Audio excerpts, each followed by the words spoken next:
வணக்கம். உண்மையான உறவுகளே, எஸ்பிஓ ரீஃபண்ட் மெம்பர்ஸ்க்கான முக்கிய அறிவிப்பு தான் இந்த வீடியோவில் தெளிவாக நம்ம பார்க்க போகிறோம். இதுவரைக்கும் ஒரு பார்ட் டைம் ஜாபில் எந்தவித கம்பெனியும் ரீஃபண்ட் கொடுத்தது இல்லை. பணத்தை எடுத்துட்டு சுருட்டிட்டு போகிற கதையை தான் நம்ம கேள்விப்பட்டிருக்கோம்.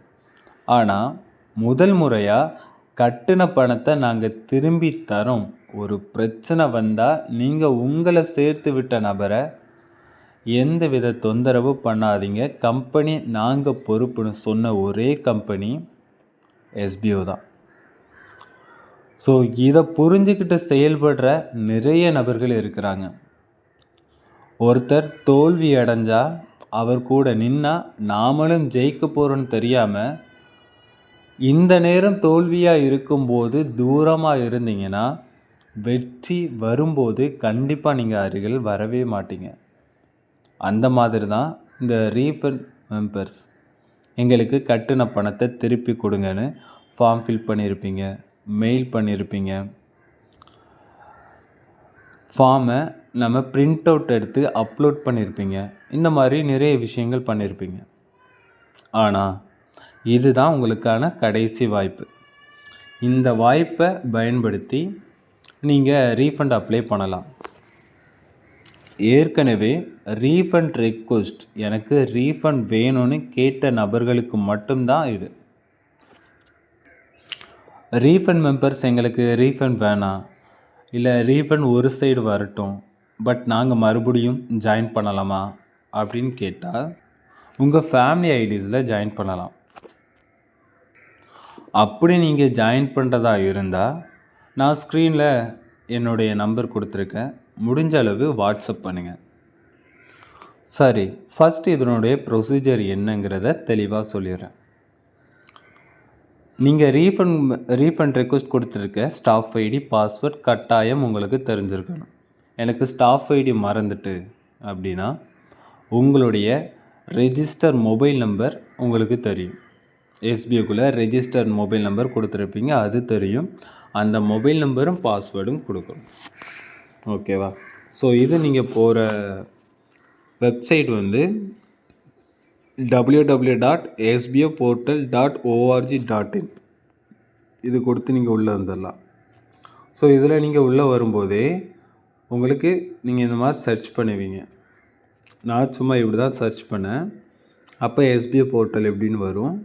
நிறைய பேருக்கு மறந்துருக்கலாம், அதுதான் தெளிவாக சொல்கிறேன். கோ டு எஸ்பிஓ போர்ட்டல், இதுக்கு போங்க. சைடில் 3 டாட் இருக்கும், இது போயிட்டு இது எனக்கு நான் லாகின் பண்ணியிருந்தனால அப்படி வருது. இப்போ லாகின் கொடுக்குறேன். இப்போ ஸ்டாஃப் ஐடி பாஸ்வேர்டு இது கொடுத்தாச்சு. இப்போ பாஸ்வேர்டு மறந்த நபர்கள் என்ன பண்ணலாம்? ஸோ பாஸ்வேர்டு மறந்த நபர்கள் மறுபடியும் லாகின் போய்ட்டு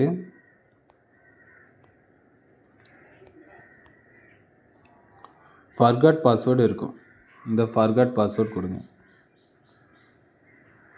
உங்களுடைய ரெஜிஸ்டர் மெயில் ஐடி கொடுங்க. இந்த மெயில் ஐடிக்கு ஒரு லிங்க் வரும்.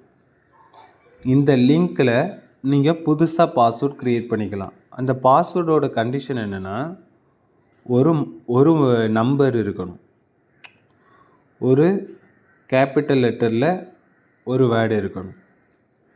ஓகே, ஒரு ஸ்பெஷல் கேரக்டர் இருக்கணும். ஸ்பெஷல் கேரக்டர்னால் என்னென்னா இந்த மாதிரி, இந்த அட்டு, ஸோ இதுதான், இந்த மாதிரி இருக்கிறது தான் ஸ்பெஷல் கேரக்டர்ஸ். ஸோ இந்த மாதிரி இதில் ஒரு 8 டிஜிட்டு இருக்கணும் மிக்சடாக. ஸோ இது இருந்து உங்களுக்கு பாஸ்வேர்ட் ஜென்ரேட் ஆகிரும். இப்போ அடுத்தது பாஸ்வேர்ட் டீட்டெயில்ஸ்லாம் கொடுத்து வந்தாச்சு. இப்போ பேங்க் டீட்டெயில் அப்டேட் பண்ணணும். இப்போது நீங்கள் அப்டேட் பண்ணுற பேங்க் டீட்டெயில்ஸ்க்கு தான் உங்களுக்கு பேமெண்ட் வரும். இந்த பேமெண்ட் எப்போ வரும்னு டேட் சொல்ல முடியாது. 10 நாளுக்கு ஒரு தடவை இதில் வந்து நீங்கள் செக் பண்ணி பார்த்துக்கலாம். ப்ராசஸிங்னு இருக்கும். அப்படி இருந்தால் உங்களுக்கு இன்னும் எந்த பேமெண்ட் வரலைன்னு அர்த்தம். இப்போ இதில் கண்டிஷன் என்னென்னா account number confirm account number, அக்கௌண்ட்டோட ஹோல்டர் நேமும் பேன் கார்டோட பேரும் ஒன்றா இருக்கணும். சின்ன சின்ன கரெக்ஷன் இருந்தால் பிரச்சனை இல்லை, ஆனால் ஒன்றா இருக்கணும், ஒரே நபருடையதாக இருக்கணும். சரியா? ஐஎஃப்சி கோடு டைப் பண்ணுங்கள். டைப் பண்ணிட்டீங்கன்னா உங்களுக்கு சப்மிட்னு ஆப்ஷன் வரும். நம்ம கரெக்டாக கொடுத்த பிறகு சப்மிட் ஆப்ஷன் வரும். ஓகே, சப்மிட் ஆப்ஷனில் இப்போ நம்ம சப்மிட் கொடுக்கலாம். எல்லாமே சரியாக இருக்கான்னு பார்த்துக்கோங்க. இப்போது வியூ பேங்க் டீட்டெயில்ஸ் டச் பண்ணுங்கள். இதில் உங்களுக்கு பேங்க் டீட்டெயில்ஸ் என்ன சப்மிட் பண்ணிங்களோ அது உங்களுக்கு சரியாக இருக்கும். மொத்தமாக 3 தடவை நீங்கள் இதை மாற்றிக்கலாம், அதற்கான வாய்ப்பு கொடுத்துருக்காங்க. நீங்கள் மாற்றின பேங்க் அக்கௌண்ட்டை அடிக்கடி மாற்ற ட்ரை பண்ணாதீங்க. இப்போ உங்கள் ஐடிக்கு ஓப்பன் பண்ணி வந்தீங்கன்னா இதில் ரீஃபண்ட் ரிக்வெஸ்ட் அண்டர் ப்ராசஸிங் அப்படின்னு இருக்கா பேமெண்ட் ஸ்டேட்டஸ். நோட்டீஸ் போர்டு அனௌன்ஸ்மெண்ட்டையுமே ஃபாலோ பண்ணுங்கள். ஓகே, ஸோ இதில் நோட்டீஸ் போர்டு அனௌன்ஸ்மெண்ட்டோட லிங்க் கொடுத்துருக்காங்க. எல்லாத்தையுமே ரீட் பண்ணுங்கள், கண்டிப்பாக உங்களுக்கு பேமெண்ட் வரும். ஸோ இந்த கம்பெனியை தோல்வினால் பின்தள்ளுறீங்க, நாங்கள் கூட நிற்கிறோம். நம்பிக்கையில் தான் எங்களுக்கும் ஒரு நல்லது நடக்கும்னு. அந்த நல்லது உங்களுக்கு நடக்கணும்னா புரிஞ்சுக்கோங்க. உங்களுக்கு பேமெண்ட் வந்துட்டுனா பேமெண்ட் ப்ரூஃப் அப்லோட் இது இருக்கும். ஸோ இதில் உங்களுடைய name and staff ID, mail ID இதெல்லாம் இருக்கும். என்ன மெயில் ஐடி கொடுத்தேன் அப்படின்னு தெரியாமல் இருந்தீங்கன்னா இதில் உங்களுக்கு அந்த மெயில் ஐடி ஷோ ஆகும். ஓகேவா? ஸோ செலக்ட் யுவர் பேமெண்ட் ப்ரூஃபை டச் பண்ணிவிட்டு ரீஃபண்டா, செட்டில்மெண்ட்டாக, ஓல்டு வித்ட்ராவலா, ஸோ இதை செலக்ட் பண்ணிடுங்க. செலக்ட் பண்ணிவிட்டு உங்களுடைய ஃபீட்பேக் கொடுத்து சூஸ் ஃபைல் போயிட்டு கொடுத்து சப்மிட் பண்ணிடுங்க. இவ்வளவு தான் விஷயம்.